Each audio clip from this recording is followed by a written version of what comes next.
Hello, this is a homily for the 21st Sunday of the year, and here we learn something ultimately about the man who is the Vicar of Christ. And in Jesus' time it was St. Peter, in our time it is the Pope. And we start back with a figure from the Old Testament at the time of Hezekiah, king of Judah, and he had a house official, essentially the chamberlain, the man who controlled everything to do in the palace. And in this case, he starts out being the man, Shebna, and interestingly, it's God who deposes him. And God speaks through Isaiah and says to Shebna, I will thrust you from your office, and then I will summon my servant, in other words, somebody who is faithful to me, and he is Eliakim, and I will, and then we go through a whole lot of things that God is going to do for Eliakim. But it's important to realize that we're hearing about how authority works. It comes from God, it goes to some human being, and that human being, provided they deliver, will continue to be in the favor and be the choice that God has made. But moving on to Eliakim, give over to him your authority. He shall be a father to the inhabitants of Jerusalem and to the house of Judah. So he's being given very wide powers here.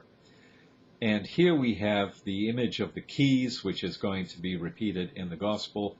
I will place the key of the house of David on Eliakim's shoulder.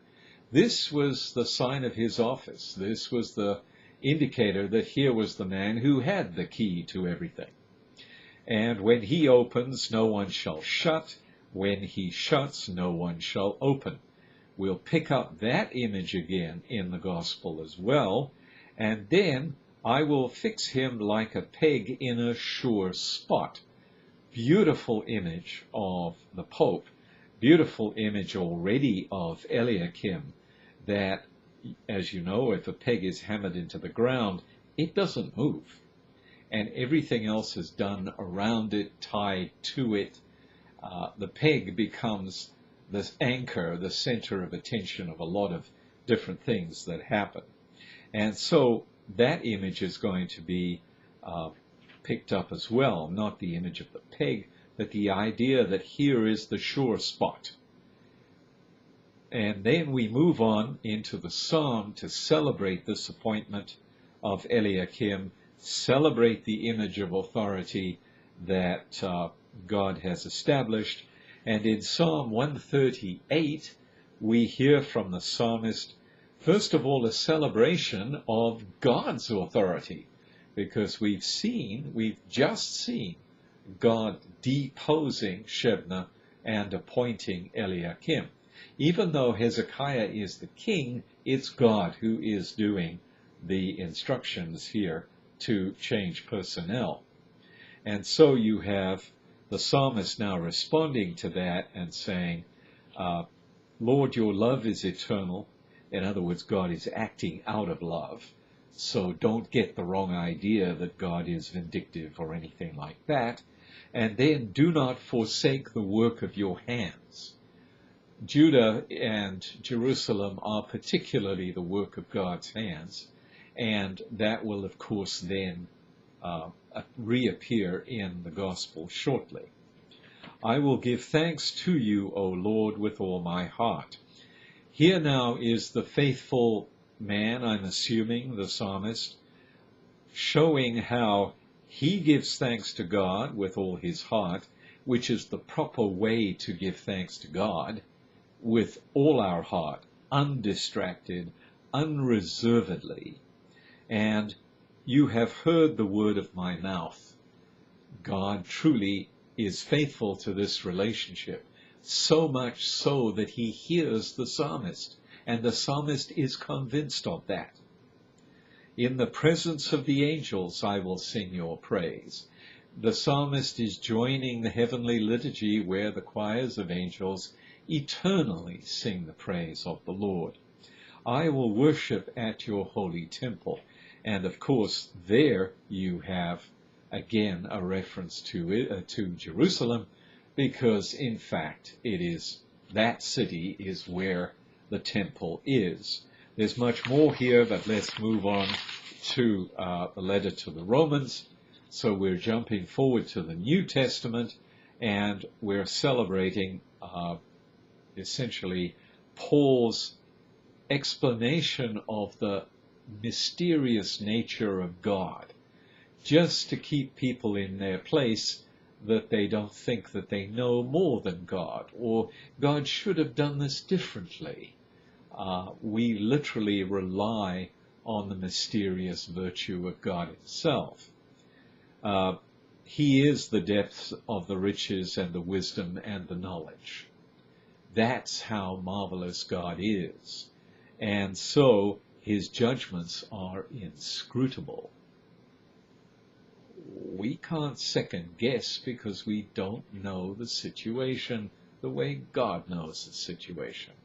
And this is, of course, where all the stuff that God has taught us about the world and about himself comes into play. If God decides something, then we literally have to say, yes, sir. And now we go on, again making various references to the depths of God.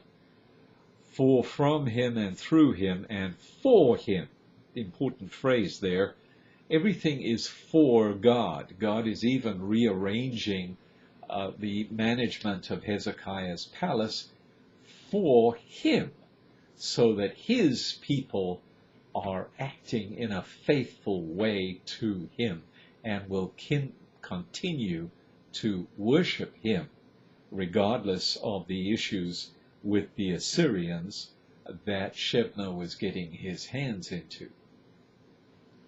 Coming on to the next piece of the liturgy, we have the acclamation, "You are Peter, and upon this rock I will build my church, and the gates of the netherworld shall not prevail against it."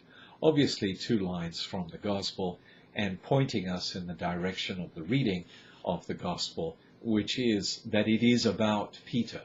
We are learning about the role of the Pope in the church and the incredibly important role that the Pope has. So Jesus sets up the situation. Who do people say that the Son of Man is? Son of Man, his idiom for himself. And here they say John the Baptist, Elijah, Jeremiah, one of the prophets. And he says, yeah, but okay, but who do you say that I am? And what you hear here is from Peter, "You are the Christ, the Son of the living God." And Jesus celebrates this statement. "Blessed are you, Simon, son of Jonah, for flesh and blood has not revealed this to you, but my heavenly Father." So in other words, God is reaching into this little circle of disciples and having this man, who is gradually becoming their leader, as being the one who truly grasps the truth about who Jesus is and can put it into words. They're all getting inklings of it now and again, but Peter is upfront about it. You are the Christ. And of course that magic word Christ immediately opens up a whole set of references to the Messiah, the one who is to come. And I say to you then that you are Peter. In other words, Petrus, rock. And of course you can think immediately of the reference to the peg. Rocks don't move, pegs don't move, okay? And flesh and blood has not revealed this to you. I've said something about that. The gates of the netherworld shall not prevail against it. In other words, just as Eliakim was going to establish management of the palace and the city and the tribe of Judah, so that they would continue, here is Peter being told, the church that you are the center of is not going to collapse under the forces of evil. And you can equate Netherworld and Assyria in that statement. I will give you the keys to the kingdom of heaven. Keys, once again, being a very important word there, and celebrated obviously in various statues in Rome, for example. But the point being that the keys, actually they're also in the insignia of the Pope, but the point being he is the keeper of the key. He is the master of the palace, and hence the master of the church. He's not the king. The king is Jesus Christ. There's no confusion there. But he is the, if you like, again, the chamberlain. We call him the vicar of Christ. And so what you bind on earth will be bound in heaven. What doors you open will be kept open. What doors you shut will be kept shut. Whatever you loose on earth shall be loosed in heaven. And then he ordered his disciples to tell no one that he was the Christ. But there, in a remarkable set of texts, you have another important, in fact crucial element in the structure of the Catholic Church, and that is the papacy. Stay safe.